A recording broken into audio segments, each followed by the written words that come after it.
Big boss grand ಫಿನಾಲೆಗೆ count down ಶುರುವಾಗಿದೆ. ಯಾರಿಗೆ ಒಲಿಯುತ್ತೆ ಬಿಗ್ ಬಾಸ್ ಸೀಸನ್ 12 ಟ್ರೋಫಿ? ರಾಜ್ಯದ ಮೂಲೆ ಮೂಲೆಯಲ್ಲೂ ಗಿಲ್ಲಿ ಹಂಗಾಮ. ಗೆಲ್ಲೋದು ಅಶ್ವಿನಿ ಗೌಡನ ಅಥವಾ ಗಿಲ್ಲಿನ? ದೊಡ್ಡ ಮನೆಯ ಮತ್ತಷ್ಟು ಅಪ್ಡೇಟ್ ಅನ್ನ ನೋಡ್ತಾ ಹೋಗೋಣ ಕರ್ನಾಟಕ ಟಾಪ್ 20ಯಲ್ಲಿ. ಬಿಗ್ ಬಾಸ್ ಸೀಸನ್ 12ರ ಗ್ರ್ಯಾಂಡ್ ಫಿನಾಲೆಗೆ ಕೌಂಟ್ ಡೌನ್ ಶುರುವಾಗಿದೆ. ಫಿನಾಲೆ ನೋಡಲು ಪ್ರೇಕ್ಷಕರು ಕಾತರದಿಂದ ಕಾಯ್ತಿದ್ದಾರೆ. ಈ ಬಾರಿ ಯಾರು ವಿನ್ ಆಗಬಹುದೆಂಬ ಲೆಕ್ಕಾಚಾರ, ಚರ್ಚೆ ಸೋಷಿಯಲ್ ಮೀಡಿಯಾಗಳಲ್ಲಿ ಸಖತ್ತಾಗಿ ನಡೆಯುತ್ತಿದೆ. ಈ ಬಾರಿಯ ಬಿಗ್ ಬಾಸ್ ಕಿರೀಟ ಯಾರು ಮುಡಿಗೇರಿಸಿಕೊಳ್ತಾರೆ ಅನ್ನೋ ಕುತೂಹಲ ಹೆಚ್ಚಾಗಿದೆ. ಸೀಸನ್ 12 ಶುರುವಾದಾಗಿನಿಂದ ಈ ಬಾರಿ ಕಪ್ಗೆ ಮುತ್ತಿಕ್ಕುವವರು ಯಾರಿರಬಹುದು ಅನ್ನೋ ಚರ್ಚೆ ಜೋರಾಗಿತ್ತು. ಇನ್ನೇನು ಕೆಲವೇ ಕ್ಷಣಗಳಲ್ಲಿ ಆ ಸಸ್ಪೆನ್ಸ್ಗೆ ತೆರೆ ಬೀಳಲಿದೆ. ಗ್ರ್ಯಾಂಡ್ ಫಿನಾಲೆಗೆ ಕೌಂಟ್ ಡೌನ್ ಶುರುವಾಗ್ತಿದ್ದಂತೆ ಅಭಿಮಾನಿಗಳು ತಮ್ಮ ಇಷ್ಟದ ಸ್ಪರ್ಧಿಗಳ ಪರವಾಗಿ ಸೋಷಿಯಲ್ ಮೀಡಿಯಾದಲ್ಲಿ ಹವಾ ಸೃಷ್ಟಿಸಿದ್ದಾರೆ. ಪ್ರೀತಿಯ ಸ್ಪರ್ಧಿಗಳು ಗೆದ್ದು ಬಂದ್ರೆ ಸಾಕು ಅಂತ ಪೂಜೆ ಪ್ರಾರ್ಥನೆ ಮಾಡ್ತಿದ್ದಾರೆ. ಕ್ಷಣಕ್ಕೂ ವಿನ್ನರ್ ಯಾರಾಗ್ತಾರೆ ಅನ್ನೋ ಕ್ಯೂರಿಯಾಸಿಟಿ ಹೆಚ್ಚಾಗ್ತಿದೆ. ರಾಜ್ಯಾದ್ಯಂತ ಸ್ಪರ್ಧಿಗಳ ಪರವಾಗಿ ಕಟ್ಔಟ್, ಫ್ಲೆಕ್ಸ್ ರಾರಾಜಿಸ್ತಿವೆ. ಸ್ಯಾಂಡಲ್ವುಡ್ ರಾಜಕೀಯ ನಾಯಕರು ಗಲ್ಲಿಗಳಲ್ಲೂ ಬಿಗ್ ಬಾಸ್ ವಿನ್ನರ್ ನೋಡೋಕೆ ಕಾಯ್ತಿದ್ದಾರೆ. ಬಿಗ್ ಬಾಸ್ ಕನ್ನಡ ಸೀಸನ್ 12 ಫಿನಾಲೆಗೆ ಇನ್ನೇನು ಕೆಲವೇ ನಿಮಿಷ ಬಾಕಿ ಇದೆ. ದೊಡ್ಡ ಮನೆಗೆ ಹೋದ 24 ಸ್ಪರ್ಧಿಗಳಲ್ಲಿ 6 ಜನ ಫೈನಲ್ ಕಂಟೆಸ್ಟೆಂಟ್ಗಳಾಗಿ ಫಿನಾಲೆಗೆ ಪ್ರವೇಶಿಸಿದ್ದಾರೆ. ಗಿಲ್ಲಿ ನಟ, ಅಶ್ವಿನಿ ಗೌಡ, ರಕ್ಷಿತಾ ಶೆಟ್ಟಿ, ರಘು, ಕಾವ್ಯ, ಧನುಷ್ ಫಿನಾಲೆ ತಲುಪಿದ್ದಾರೆ. ಯಾರು ವಿನ್ ಆಗ್ತಾರೆ ಅನ್ನೋದನ್ನ ಕಿಚ್ಚ ಸುದೀಪ್ ಇನ್ನೇನು ಅನೌನ್ಸ್ ಮಾಡ್ತಾರೆ. ಆದ್ರೆ ಸುದೀಪ್ ಹೇಳೋದಕ್ಕೂ ಮುನ್ನವೇ ವೀಕ್ಷಕರು ಭವಿಷ್ಯ ನುಡಿದಿದ್ದಾರೆ. ಇವತ್ತು ಬೆಳಗ್ಗೆವರೆಗೂ ವೋಟಿಂಗ್ ಲೈನ್ ಓಪನ್ ಇಡಲಾಗಿತ್ತು. ಈ ಬಾರಿ ಬಿಗ್ ಬಾಸ್ ಈ ವಿಷಯದಲ್ಲಿ ದಾಖಲೆಯನ್ನೇ ಬರೆದಿದೆ. ನಿನ್ನೆ ರಾತ್ರಿವರೆಗೂ ಕೇವಲ ಒಬ್ಬ ಸ್ಪರ್ಧಿಗೆ 37 ಕೋಟಿಗೂ ಹೆಚ್ಚು ಮತಗಳು ಬಂದಿವೆ. ಖುದ್ದು ಸುದೀಪ್ ನಿನ್ನೆ ಎಪಿಸೋಡ್ನಲ್ಲಿ ಈ ವಿಷಯ ಹೇಳಿದ್ದಾರೆ. ಕೇವಲ ಒಬ್ಬ ಸ್ಪರ್ಧಿಗೆ 37 ಕೋಟಿ ಮತಗಳು ಬಂದಿವೆ ಎಂದಿದ್ದಾರೆ. ಲಾಸ್ಟ್ ಸೀಸನ್ ವಿನ್ನರ್ ಆದವರಿಗೆ 5 ಕೋಟಿ ಮತಗಳು ಬಂದಿದ್ದವು. ಆದ್ರೆ ಈ ಬಾರಿ ಗೆಲ್ಲಲಿರುವ ಸ್ಪರ್ಧಿಗೆ ಅವರ 6 ಪಟ್ಟು ಹೆಚ್ಚು ಮತಗಳು ಈಗಾಗಲೇ ಬಂದು ಬಿಟ್ಟಿವೆ ಎಂದಿದ್ರು. ಈ ವೋಟಿಂಗ್ ಮೂಲಕ ಈಗಾಗಲೇ ಗೆಲ್ಲುವ ಸ್ಪರ್ಧಿ ಯಾರು ಅನ್ನೋದನ್ನು ಇಡೀ ಕರುನಾಡೆ ಊಹೆ ಮಾಡುವಷ್ಟು ಸುಲಭಕ್ಕೆ ಈ ಬಾರಿಯ ಬಿಗ್ ಬಾಸ್ ಕ್ರೇಜ್ ಸೃಷ್ಟಿಸಿದೆ. ಮಂಡ್ಯ ಹುಡುಗ ಕಾಮಿಡಿ ಮಾಡ್ತಾ ಹೊಟ್ಟೆ ಹುಣ್ಣಾಗಿಸುವಷ್ಟು ನಗಿಸೋ ಗಿಲ್ಲಿಗೆ ರಾಜ್ಯದ ಗಲ್ಲಿಯಲ್ಲೂ ಫ್ಯಾನ್ಸ್ ಹುಟ್ಟಿಕೊಂಡಿದ್ದಾರೆ. ಬಿಗ್ ಬಾಸ್ ಫಿನಾಲೆಯಲ್ಲಿ ಗಿಲ್ಲಿಯೇ ವಿನ್ ಆಗ್ತಾರೆ ಅಂತ ಸೆಲೆಬ್ರೇಷನ್ ಮಾಡ್ತಿದ್ದಾರೆ. ರೈತರ ಮಗನಾಗಿರೋ ಗಿಲ್ಲಿ ಹುಟ್ಟೂರು ಮಂಡ್ಯದ ದಡಗಪುರದಲ್ಲೂ ಗಿಲ್ಲಿ ಪರವಾಗಿ ಬ್ಯಾನರ್ಗಳು ರಾರಾಜಿಸುತ್ತಿವೆ. ಗಿಲ್ಲಿ ಅಪ್ಪ, ಅಮ್ಮ, ಸಂಬಂಧಿಕರು, ಸ್ನೇಹಿತರು ಕೂಡ ಗಿಲ್ಲಿನೇ ಗೆದ್ದು ಬರಲಿ ಅಂತ ವಿಶ್ ಮಾಡಿದ್ದಾರೆ. ಮಂಡ್ಯದಲ್ಲಿ ಗಿಲ್ಲಿ ಗೆಲುವಿಗಾಗಿ ಪ್ರಾರ್ಥಿಸಿ ಗಿಲ್ಲಿ ಅಭಿಮಾನಿಗಳು ಜಿಲ್ಲಾಸ್ಪತ್ರೆಯಲ್ಲಿ ರೋಗಿಗಳು, ಸಂಬಂಧಿಕರಿಗೆ ಅನ್ನದಾನ ಮಾಡಿದ್ದಾರೆ. ಅಂಬರೀಶ್ ಹುಟ್ಟೂರಿನಲ್ಲಿ ಇಡ್ಲಿ, ದೋಸೆ ಆಫರ್ ಕೊಡಲಾಗಿತ್ತು. ಕಿಕ್ಕೇರಿ ಗ್ರಾಮದಲ್ಲಿ ಗಿಲ್ಲಿ ಭಾವಚಿತ್ರಕ್ಕೆ ಎಳನೀರು ಅಭಿಷೇಕ ಮಾಡಿ ವಿಶ್ ಮಾಡಿದ್ದಾರೆ. ಗಿಲ್ಲಿ ಬಿಗ್ ಬಾಸ್ ಸೀಸನ್ 12ರಲ್ಲಿ ಗೆಲ್ಲಲಿ ಎಂದು ಎತ್ತುಗಳಿಗೂ ಗಿಲ್ಲಿ ಚಿತ್ರ ಬಿಡಿಸಲಾಗಿತ್ತು. ಎಲ್ಲಿ ನೋಡಿದ್ರೂ ಗೆದ್ದು ಬಾ ಗಿಲ್ಲಿ ಅನ್ನೋ ಫ್ಲೆಕ್ಸ್ಗಳೇ ಕಾಣ್ತಿವೆ.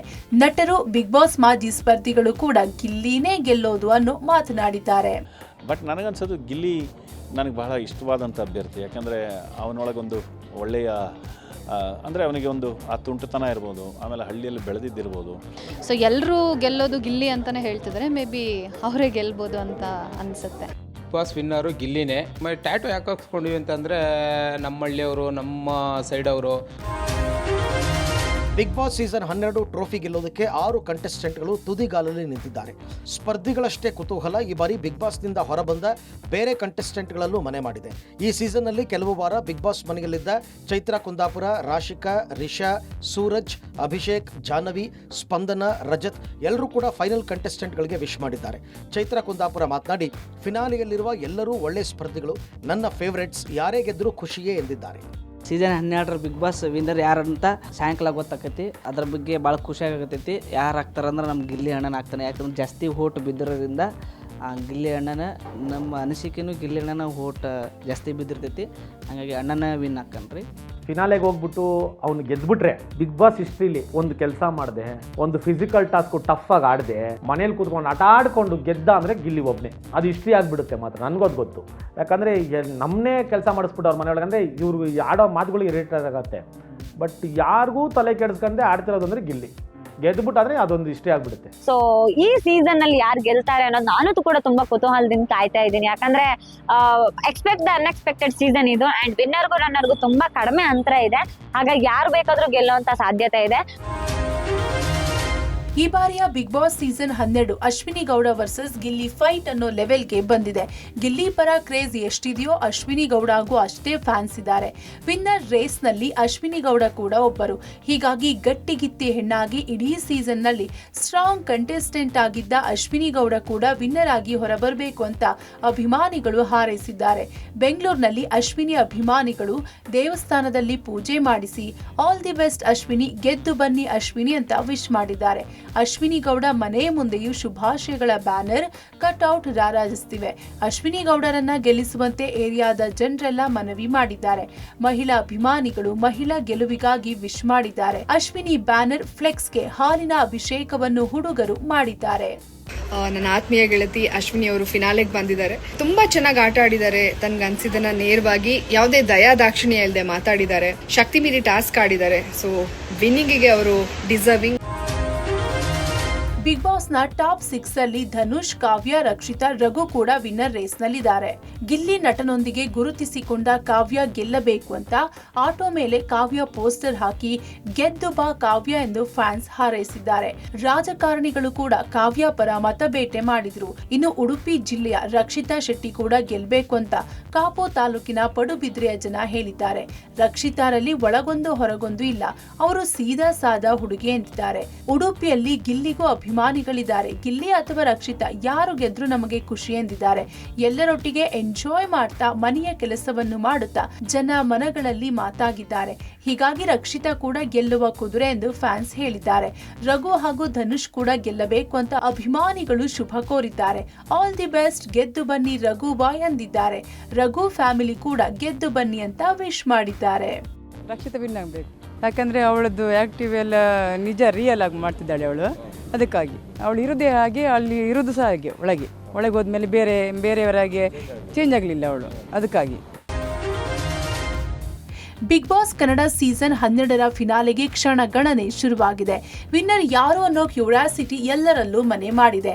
ಇದೇ ಹೊತ್ತಿನಲ್ಲಿ ಬಿಗ್ ಬಾಸ್ ಫಿನಾಲೆ ಕುರಿತು ಕಿಚ್ಚ ಸುದೀಪ್ ಪೋಸ್ಟ್ ಒಂದನ್ನು ಹಂಚಿಕೊಂಡಿದ್ದಾರೆ.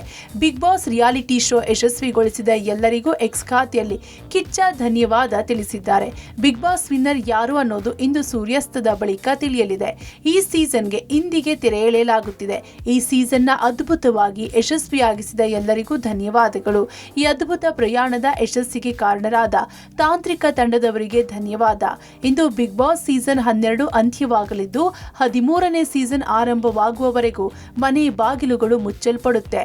ಬಿಗ್ ಬಾಸ್ ಸ್ಪರ್ಧಿಗಳಿಗೆ ಹಾಗೂ ಈ ಸೀಸನ್ನ ವಿನ್ನರ್ಗೆ ಹೃತ್ಪೂರ್ವಕ ಧನ್ಯವಾದಗಳು ಅಂತ ಪೋಸ್ಟ್ ಮಾಡಿ ಸ್ಪರ್ಧಿಗಳಿಗೆ ಶುಭ ಹಾರೈಸಿದ್ದಾರೆ.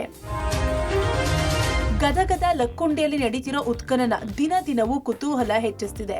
3ನೇ ದಿನವಾದ ಇವತ್ತು ಕೂಡ ಕೋಟೆ ವೀರಭದ್ರೇಶ್ವರ ದೇವಾಲಯ ಅಂಗಳದಲ್ಲಿ ಪುರಾತತ್ವ ಇಲಾಖೆ ಅಧಿಕಾರಿಗಳು ಉತ್ಖನನ ನಡೆಸಿದ್ರು. ಉತ್ಖನನ ಸ್ಥಳದ ಪಕ್ಕದ ಗೋಡೆಯಲ್ಲೇ ಶಿವಲಿಂಗ ಪತ್ತೆಯಾಗಿದೆ. ನಿನ್ನೆಯಷ್ಟೇ ಶಿವಲಿಂಗ ಮಾದರಿಯ ಪ್ರಾಚ್ಯವಶೇಷ ಪತ್ತೆಯಾಗಿತ್ತು. ಇವತ್ತು ಕೋಟೆ ಗೋಡೆಯಲ್ಲಿ ಪತ್ತೆಯಾದ ಶಿವಲಿಂಗ ಮತ್ತಷ್ಟು ಕೌತುಕ ಹೆಚ್ಚಿಸಿದೆ. ಜನತಾ ಶಿಕ್ಷಣ ಸಂಸ್ಥೆ ಕಟ್ಟಡ ತೆರವು ವೇಳೆ ಕೋಟೆ ಗೋಡೆಯಲ್ಲಿ ಶಿವಲಿಂಗ ಹಿತ್ತಾಳೆಯದ್ದ, ಕಂಚಿನದ್ದ, ತಾಮ್ರದ್ದ, ಬೆಳ್ಳಿಯದ್ದ ಎಂಬ ಕುತೂಹಲ ಹೆಚ್ಚಿದೆ. ಯಾವ ಲೋಹ ಯಾವ ಕಾಲದ್ದು ಅನ್ನೋದನ್ನ ಪುರಾತತ್ವ ಇಲಾಖೆ ಅಧಿಕಾರಿಗಳೇ ಸ್ಪಷ್ಟಪಡಿಸಬೇಕು. ಇನ್ನು ಉತ್ಖನನ ಜಾಗದಲ್ಲಿ ಹಾವು ಕಂಡು ಕಾರ್ಮಿಕರು ಭಯಭೀತರಾಗಿದ್ದಾರೆ. ನಿಧಿ ಇರೋ ಜಾಗದಲ್ಲೇ ಘಟಸರ್ಪ ಇರುತ್ತೆ ಅನ್ನೋ ನಂಬಿಕೆ ಇರೋದ್ರಿಂದ ಸಹಜವಾಗಿ ಹಾವು ಭಯ ಹುಟ್ಟಿಸಿದೆ. ಇನ್ನು ಜಿಲ್ಲಾ ಉಸ್ತುವಾರಿ ಸಚಿವ ಎಚ್.ಕೆ. ಪಾಟೀಲ್ ಅಧಿಕಾರಿಗಳ ಜೊತೆ ಸಭೆ ನಡೆಸಿದ್ದಾರೆ.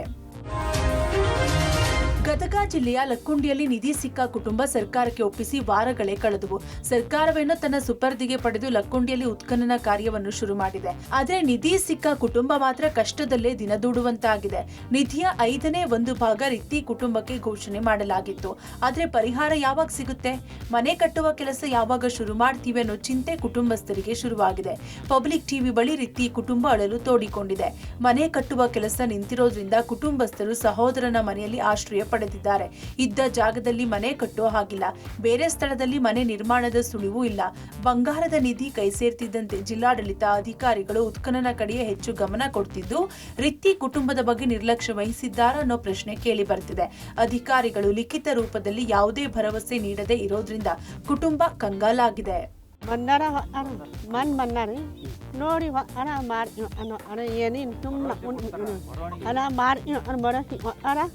ana mar ana ana ya ana ana na yan inu sumna kai mutan sumna yuni mar ana seyawan nam anin ho ri anin nam manin rari la la sumna pon yen mar ana ye na nam anna bayara ala yuni bayah yuni yan tin ni na hora ani yuni hora yen mar ana cinta ye matin ya nam ಮೈಸೂರಿನ JDS ಪಾಳ್ಯದಲ್ಲಿ ಕ್ಷಿಪ್ರ ಕ್ರಾಂತಿ ನಡೆದಿದೆ. ಜಿಟಿ ದೇವೇಗೌಡ ಪ್ರತಿನಿಧಿಸುವ ಚಾಮುಂಡೇಶ್ವರಿ ಕ್ಷೇತ್ರದಿಂದ ಮಾಜಿ ಸಚಿವ ಸಾರಾ ಮಹೇಶ್ ಕಣಕ್ಕಿಳಿಸಲು ತಯಾರಿ ನಡೆದಿದ್ದು, ಇವತ್ತು ಬೆಂಗಳೂರಿನ ನಿವಾಸದಲ್ಲಿ ದೇವೇಗೌಡರು ಸಭೆ ನಡೆಸಿದರು. ಚಾಮುಂಡೇಶ್ವರಿ ಕ್ಷೇತ್ರದ ಮುಖಂಡರನ್ನ ಸಭೆಗೆ ಆಹ್ವಾನಿಸಲಾಗಿತ್ತು. ಸಭೆ ಬಳಿಕ ಪ್ರತಿಕ್ರಿಯಿಸಿದ ಮಾಜಿ ಸಚಿವ ಸಾರಾ ಮಹೇಶ್ ಚಾಮುಂಡೇಶ್ವರಿ ಕ್ಷೇತ್ರದಿಂದ ಸ್ಪರ್ಧೆ ಬಗ್ಗೆ ಸುಳಿವು ಕೊಟ್ಟಿದ್ದಾರೆ. ಚುನಾವಣೆಗೆ ಇನ್ನೂ 2 ವರ್ಷ ಇದೆ. ಅಲ್ಲಿರುವ ಶಾಸಕರು ನಮ್ಮ ಜೊತೆ ಸಕ್ರಿಯವಾಗಿಲ್ಲ. ನನಗೆ ಕೃಷ್ಣರಾಜನಗರ ಜನರು 3 ಬಾರಿ ಆಯ್ಕೆ ಮಾಡಿ ಮಂತ್ರಿ ಮಾಡಿದ್ದಾರೆ. ಯಾವಾಗ ಯಾರು ಸ್ಪರ್ಧೆ ಮಾಡಬೇಕು ಅನ್ನೋದನ್ನ ಕುಮಾರಸ್ವಾಮಿ ದೇವೇಗೌಡರು ನಿರ್ಧಾರ ಮಾಡ್ತಾರೆ. ಒಂದು ಪಕ್ಷ ಅಂದ ಮೇಲೆ ಅವರ ಕಾರ್ಯಕರ್ತರು ಸಹಜವಾಗಿ ಚರ್ಚೆ ಮಾಡ್ತಾರೆ. ಚಾಮುಂಡೇಶ್ವರಿಯಲ್ಲಿ ಶಾಸಕರು ಸಕ್ರಿಯವಾಗಿ ಇಲ್ಲದ ಕಾರಣ ಜನರು ಕಾರ್ಯಕರ್ತರು ಈ ರೀತಿ ಹೇಳ್ತಿರ್ತಾರೆ. ನಮಗೆ ಎಲ್ಲಿ ಸ್ಪರ್ಧೆ ಮಾಡೋದ್ರೆ ಅಲ್ಲಿ ಮಾಡ್ತೇವೆ. 2 ಪಕ್ಷಗಳು ಯಾವ ತೀರ್ಮಾನ ತಗೋತಾರೆ ನೋಡಬೇಕು ಅಂದಿದ್ದಾರೆ. 2 ವರ್ಷ ಚುನಾವಣೆ ಇದೆ. ಅಲ್ಲಿ ಸ್ವಲ್ಪ ನಮ್ಮ ಈಗಿರ್ತಕ್ಕಂಥ ಶಾಸಕರು ಸಕ್ರಿಯವಾಗಿ ನಮ್ಮ ಜೊತೆನಲ್ಲಿಲ್ಲ. ಅವರವರ ವೈಯಕ್ತಿಕ ಅಭಿಪ್ರಾಯಗಳನ್ನು ಕಾರ್ಯಕರ್ತರು ಹೇಳ್ತಾರೆ. ಆದರೆ ನನಗೆ ಕೃಷ್ಣರಾಜನಗರ ನನ್ನ ಮತದಾರ ಪ್ರಭುಗಳು 3 ಸಾರಿ ನನ್ನನ್ನು ಆಯ್ಕೆ ಮಾಡಿ ಶಾಸಕರನ್ನು ಮಾಡಿ ಮಂತ್ರಿ ಮಾಡಿದ್ದಾರೆ. ನಾವು ಈ ಬಾರಿ ಸಮ್ಮಿಶ್ರ ಸರ್ಕಾರದಲ್ಲಿ ನಮ್ಮ ಪಕ್ಷವನ್ನು ಅಧಿಕಾರಕ್ಕೆ ತರಬೇಕು. ನಮ್ಮೆಲ್ಲರ ಉದ್ದೇಶ ಅಷ್ಟೇ.